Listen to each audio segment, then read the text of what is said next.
देश के उन इलाकों में आज लोगों को छूट मिलनी शुरू हो जाएगी जो हॉटस्पॉट नहीं है। जिन इलाकों में छूट दी जाएगी वहां सोशल डिस्टेंसिंग का पालन करना जरूरी होगा। हॉटस्पॉट वाले इलाकों में पहले की तरह केवल जरूरी सेवाओं में ही छूट रहेगी।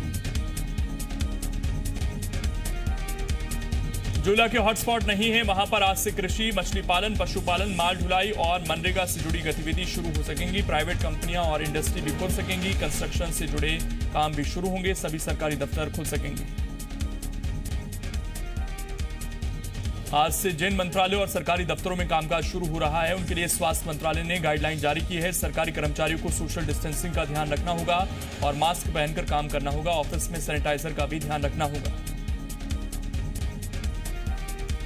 लॉकडाउन 2 में भी ई कॉमर्स कंपनियां गैर जरूरी सामानों की डिलीवरी नहीं कर पाएंगी। गृह मंत्रालय ने कहा 20 अप्रैल के बाद भी ये पाबंदी जारी रहेगी। हालांकि मानव जीवन से जुड़ी जरूरी सेवाओं की सप्लाई कंपनियां करती रहेंगी।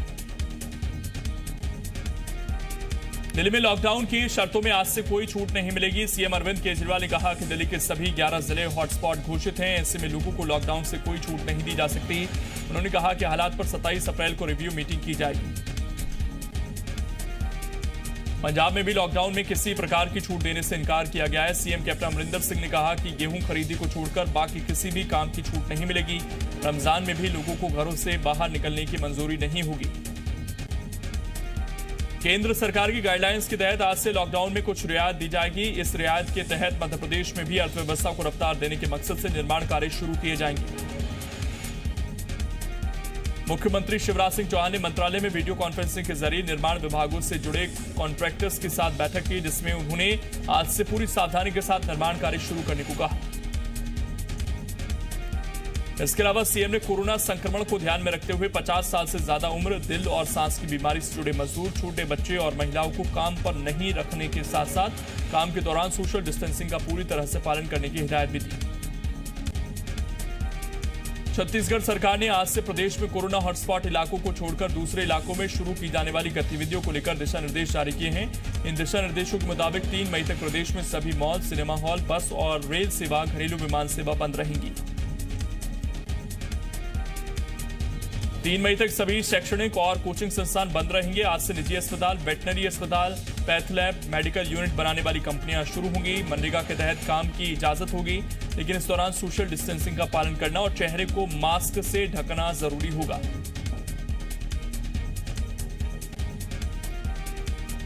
दिशा निर्देशों के मुताबिक कृषि क्षेत्र की दुकानें, मिल, दवाइयां, खाद, बीज, उपकरण की दुकानें खुली रहेंगी। इसके अलावा अगर किसी की मृत्यु हो जाती है तो मृत्यु कार्यक्रम में भी 20 से ज्यादा लोगों के इकट्ठा होने पर पाबंदी रहेगी।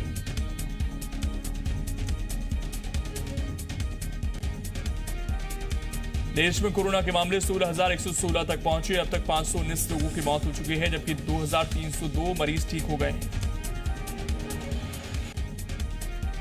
मध्य प्रदेश में कोरोना संक्रमितों का आंकड़ा 1,407 हो गया है। इसमें सबसे ज्यादा मरीज इंदौर में हैं। इंदौर में कोरोना संक्रमितों की संख्या 890 हो गई है, जबकि दूसरे नंबर पर भोपाल है।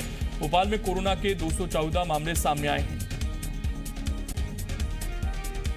मध्य प्रदेश में कोरोना से जान गंवाने वालों का आंकड़ा 72 पर पहुंच गया। इसमें सबसे ज्यादा मौत इंदौर में हुई है। इंदौर में अब तक 50 लोग कोरोना की वजह से अपनी जान गंवा चुके हैं।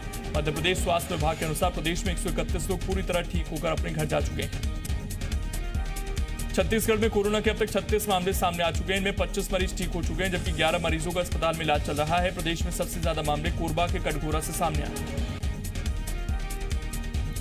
आज से रायपुर वासियों को थोड़ी राहत मिलेगी। आज से 3 दिन के टोटल लॉकडाउन के बाद शहर में सब्जी, फल, दूध और किराना दुकान खुलेंगी। साथ ही जरूरी सामान खरीदने के लिए लोगों को घर से निकलने की छूट मिलेगी। मध्य प्रदेश के 15 लाख किसानों को फसल बीमा का फायदा मिलेगा और अगले हफ्ते तक सीधा उनके खातों में 2,990 करोड़ की बीमा रकम ट्रांसफर हो जाएगी। इसकी घोषणा खुद सीएम शिवराज सिंह चौहान ने कृषि विभाग की बैठक में की। बैठक में शिवराज सिंह ने कहा कि पिछली सरकार ने खरीफ और रबी फसलों के लिए सरकारी हिस्से का 2200 करोड़ रुपए प्रीमियम का भुगतान नहीं किया, जिसकी वजह से किसानों को फसल बीमा का फायदा नहीं मिला, लेकिन अब भुगतान कर दिया गया है। जबलपुर में अस्पताल से कोरोना मरीज के फरार होने के मामले में 4 पुलिसकर्मियों पर गाज गिरी है। 4 पुलिसकर्मियों को निलंबित कर दिया गया है। वहीं डीजीपी ने फरार मरीज जावेद खान पर 50,000 के इनाम का ऐलान किया है। जावेद खान की कोरोना रिपोर्ट पॉजिटिव आने के बाद उसे सुपर स्पेशलिटी हॉस्पिटल के वार्ड में शिफ्ट किया जा रहा था, जहां से वो अचानक गायब हो गया। संक्रमित शख्स पर आरोप है कि इंदौर में स्वास्थ्य कर्मियों पर उसने पथराव किया, जिसके बाद उसके खिलाफ एनएसए के तहत कार्रवाई की गई है। मुख्यमंत्री शिवराज सिंह की अध्यक्षता में मंत्रालय में बैठक की गई, जिसमें कोविड-19 से सुरक्षा के लिए राज्य सरकार ने पहले चरण में 50 लाख सूती रक्षा मास्क बनाए जाने का निर्णय लिया। ये मास्क बाजार में बिकने वाले अन्य मास्क की तुलना में ज्यादा किफायती हैं और इन्हें धोकर दोबारा इस्तेमाल किया जा सकेगा। प्रदेश के सभी राशन कार्ड धारकों को ये मास्क उपलब्ध करवाए जाएंगे। इन मास्क के निर्माण से न सिर्फ शहरी महिलाओं को रोजगार मिलेगा, बल्कि मास्क के इस्तेमाल से कोरोना संक्रमण का खतरा भी कम होगा। मास्क की कीमत मात्र 12 रुपए रहेगी। इस योजना के लिए शहरी महिलाएं 23 से 30 अप्रैल तक अपना पंजीयन करवा सकेंगी। पहला क्रय आदेश 3 मई को जारी किया जाएगा और 10 मई से मास्क का वितरण शुरू होगा। महिलाएं अपने घरों पर ही मास्क का निर्माण करेंगी। हर महिला को अधिकतम 1000 मास्क बनाए जाने के आदेश दिए जाएंगे। मुख्यमंत्री भूपेश बघेल कोरबा के कटघोरा में कोरोना संक्रमण की रोकथाम और बचाव के उपायों की मॉनिटरिंग कर रहे हैं। वो कोरबा जिले के कलेक्टर और एसपी से रोज स्थिति की जानकारी ले रहे हैं। मुख्यमंत्री ने कोरोना संक्रमितों के इलाज के लिए कोरबा जिले में ही अत्याधुनिक सुविधा युक्त हॉस्पिटल स्थापित करने के निर्देश दिए हैं। सीएम के निर्देश पर कोरबा के डिंगापुर में बने ईएसआईसी अस्पताल के नवनिर्मित भवन को कोविड अस्पताल के रूप में तेजी से विकसित किया जा रहा है। अस्पताल में डीएमएफ मद, सीएसआर मद सहित सरकारी मदों का कन्वर्जेंस कर सुविधाओं को विकसित किया जा रहा है। कलेक्टर किरण कौशल के नेतृत्व में स्वास्थ्य विभाग 100 बिस्तर के अस्पताल को विकसित करने का काम तेजी से कर रहा है। वहीं इलाज के लिए विशेष ट्रेन 6 डॉक्टरों तथा 12 नर्सिंग स्टाफ सहित 4 वार्ड बॉय भी ड्यूटी पर लगाए गए हैं।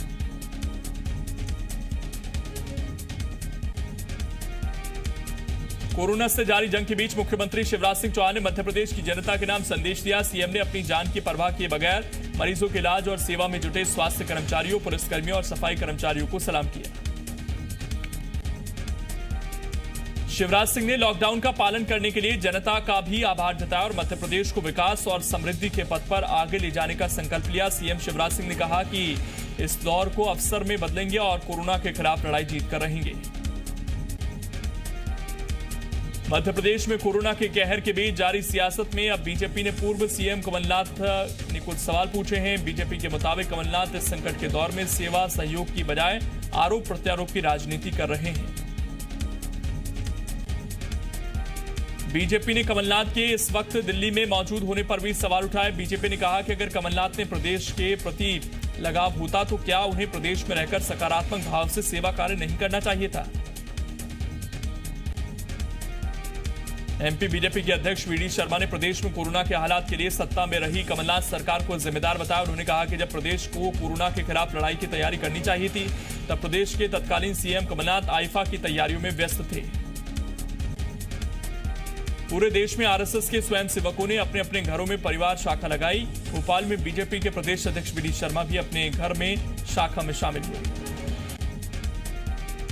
एमपी में कोरोना से बढ़े संकट और प्रदेश में बढ़ रहे मरीजों को लेकर कांग्रेस ने प्रदेश सरकार पर हमला बोला। कांग्रेस के मीडिया कोऑर्डिनेटर नरेंद्र सलूजा ने सीएम शिवराज सिंह चौहान और बीजेपी प्रदेश अध्यक्ष से 11 सवाल पूछे। नरेंद्र सलूजा ने पूछा कि जिस वक्त प्रदेश में कोरोना की आहट हो रही थी, उस वक्त कोरोना की चिंता के बजाय एक चुनी हुई सरकार गिराने में कौन लगा था। 23 मार्च को विधायक दल की भीड़ भरी बैठक किसने आयोजित की। सलूजा ने पूछा कि कोरोना काल में राजभवन में भीड़ भरा शपथ ग्रहण समारोह किसने आयोजित किया। जिस लॉकडाउन की घोषणा मार्च के पहले हफ्ते में देश भर में होनी थी, उस फैसले को एमपी सरकार के गिरने तक 23 मार्च तक क्यों रोका गया। लॉकडाउन के बीच गुजरात में फंसे झाबुआ अलीराजपुर के करीब 30,000 मजदूरों को लेकर बीजेपी सांसद गुमान सिंह डामोर ने सीएम शिवराज सिंह चौहान को पत्र लिखा, जिसमें उन्होंने गुजरात में फंसे मजदूरों को वापस प्रदेश लाने की मांग की।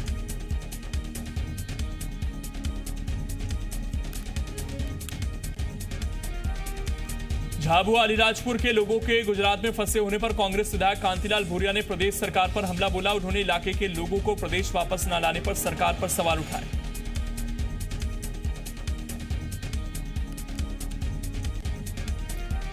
कोरोना संकट के बीच मुरैना से राहत भरी खबर आई है। यहां कोरोना के 7 मरीजों की रिपोर्ट नेगेटिव आने के बाद उन्हें अस्पताल से डिस्चार्ज कर दिया गया। इसके साथ ही ठीक होने वाले मरीजों की संख्या 14 हो गई है।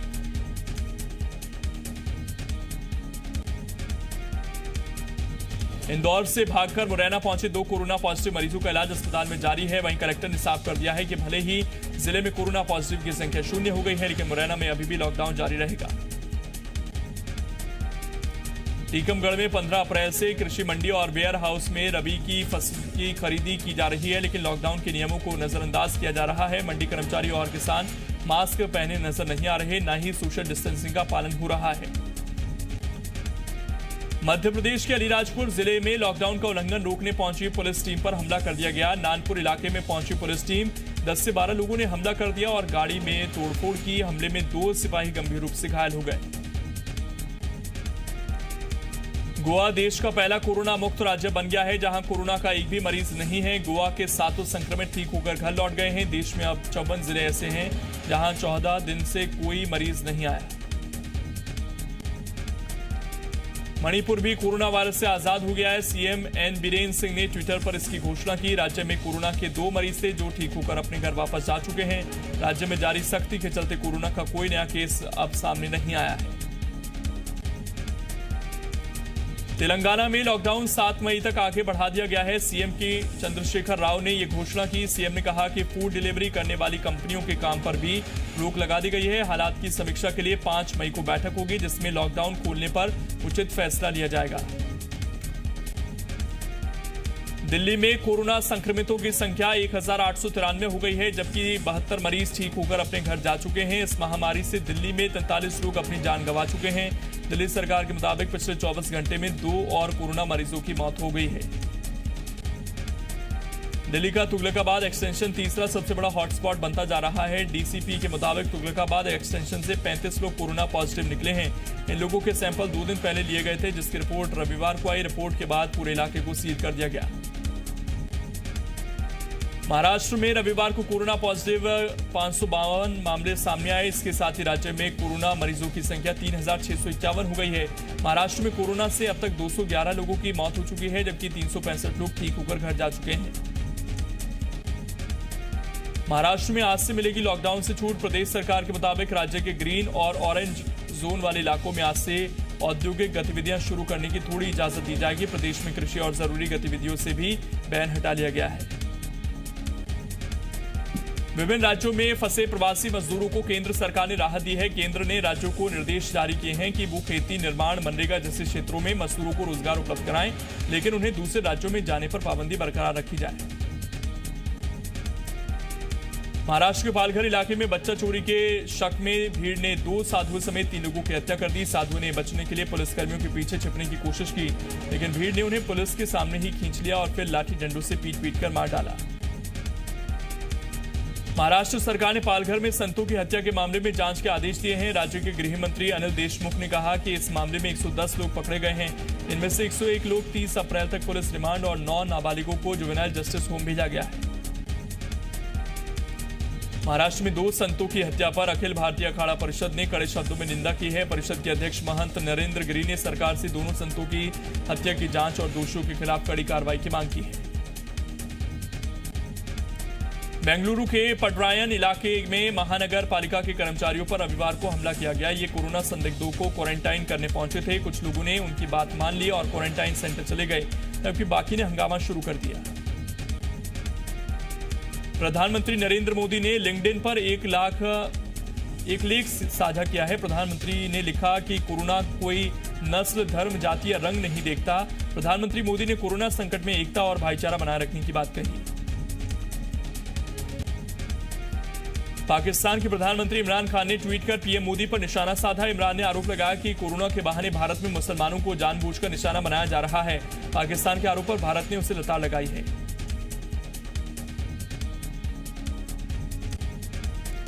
पड़ोसी धर्म निभाते हुए भारत एक बार फिर से आ गया। कोरोना से लड़ने के लिए भारत ने अफगानिस्तान को दवाइयों की खेप भेजी। अफगानिस्तान में तैनात भारतीय राजदूत ने खेप को अफगानी स्वास्थ्य मंत्री के सुपुर्द किया। अफगानिस्तान ने इस मदद के लिए भारत का आभार जताया।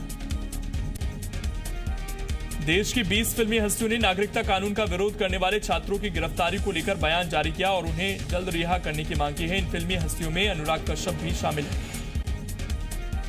न्यूयॉर्क के एक अस्पताल में काम करने वाले पाकिस्तानी डॉक्टर का वीडियो वायरल हुआ है, जिसमें वो अमेरिका के हालात के बारे में बताते हुए कह रहे हैं कि नमाज पढ़ने से ज्यादा जरूरी खुद को बचाना है।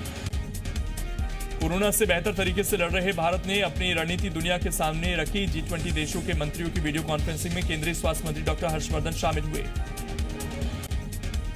कोरोना को लेकर दवाइयों के परीक्षण और वैक्सीन पर काम करने के लिए उच्च स्तरीय टास्क फोर्स का गठन किया गया है। कोरोना के संक्रमण से जीतकर दिल्ली पुलिस के एएसआई जीत सिंह 14 दिन बाद घर लौटे। जीत सिंह दिल्ली पुलिस के पहले जवान थे जिन्हें कोविड-19 हुआ था। नेवी की दक्षिणी कमान ने कोरोना से निपटने के लिए अल्ट्रा वायलेट डिसइंफेक्शन यूनिट बनाई है। कोच्चि में लगाई गई इस यूनिट की कीमत केवल 5,000 रुपए है। अयोध्या मामले में बाबरी मस्जिद पक्षकार रहे इकबाल अंसारी ने तबलीगी जमात पर देशद्रोह के मुकदमा दर्ज करने की मांग की है।